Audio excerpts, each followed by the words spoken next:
Your boy, Eryk Anders, he got the job done, bro. And I don't want to be too biased here because I did tell you guys all going into this, I was a little biased in favor of Eryk Anders. But the biggest thing that I saw in terms of the exploitation was Kyle Daukaus just has not been dealing with supreme athletes very well, big, powerful athletes. I'm not saying his jiu-jitsu isn't fantastic. Even his striking was looking crispy in the beginning, bro. I was like, oh, you have been training with your brother. Like, y'all been getting after it. Okay.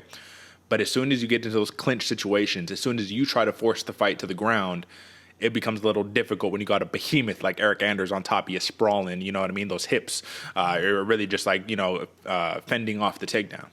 Now, do you think that Kyle Daukaus could have had maybe a little more success if he didn't try to shoot and he just tried to stick to I'm just going to outpoint you with punches and kicks and all that?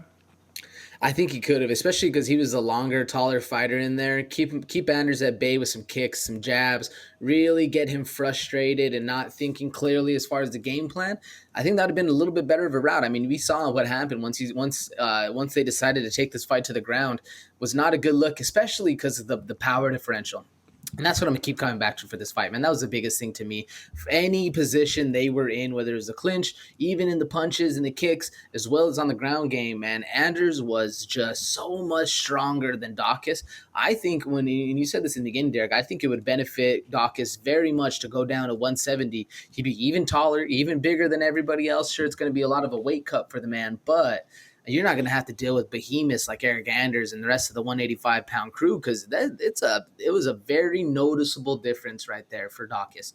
And yeah, sure, he have been a little bit different if he was to keep this one on the feet. Yeah, but to that point, Anders still has power, man. You get caught with one of these big dudes, it's a lot harder of a fight for Daukaus, especially because he doesn't wear the power well. He looks like he gets folded, which is a very bad look. And I don't know. What do you think, Derek? Do you think he's going to benefit from going down to 170? Or does Daukaus just need to thicken up a little bit and really start making that 185-pound weight class? Well, the question really becomes, can he make 170, right? Because if you go back to his amateur days, he fought at 205 and 265, bro. Like, he fought with the big boy. You could tell, like, he's like his brother, right? Where he's shedding that weight right now. So I think that if you stick discipline to the diet and all that, and you can really, like, turn into a pure athlete lifestyle to go down to 170, I think it could be very beneficial.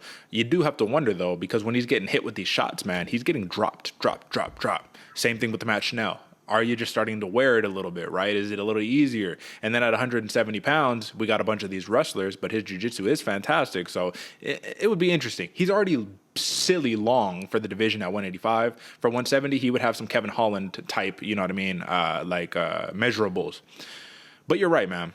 Eryk Anders, the power was evident. I do think, though, man, with Anders, even though the power was there, the speed difference was very evident. Daukaus was so much faster, right? So the thing that really interested me is that Daukaus would sit down to his guard and Anders would not go in there and participate in that. So clearly Daukaus' jiu-jitsu, you have to find a different way to start attacking that, right? Like I don't know. It's tough. Would you want a guy like Anders on top of you while you're trying to play guard? And you know what I mean? No, you don't. You don't want to get your face. That's ultimately how he lost the fight. You got your face smashed in like that. He said it on Twitter after the fight, man. He said, sometimes you're the hammer, sometimes you're the nail. I've been the nail more often. I do think that we will see a long, prosperous career for Kyle Daukaus, but we just have to figure out, are you a 185er? Are you a 170er? Not a 205er, clearly, but we'll see. For Eryk Anders, your first finish since 2019, man, where do we go from here? He said he was coming off of one of the lowest points of his career. This win will definitely help you get back on track. So where do we go if you're Eryk Anders?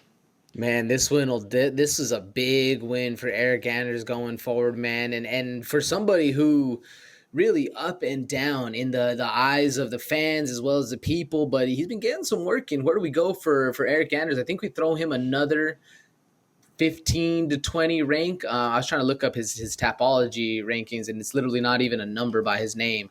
I think it's just the page is it's being updated. That's why on Tapology right now. But I think that top 20, that top 15 range, it's going to be a good look for Eryk Anders, especially if we can get him a little bit more of a grappling guy as well, so we can see how that power works. You know, we know he has the kicks, we know he has the punches, we know he can get things done. He's been training a little bit more towards that full, well-rounded MMA style.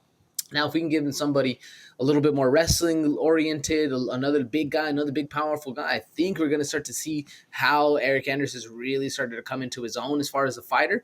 And then we can really start talking about title aspirations right there. Because once we see him handle a multitude of different kinds of fighters, then we can really start thinking about this guy for gold. What do you think?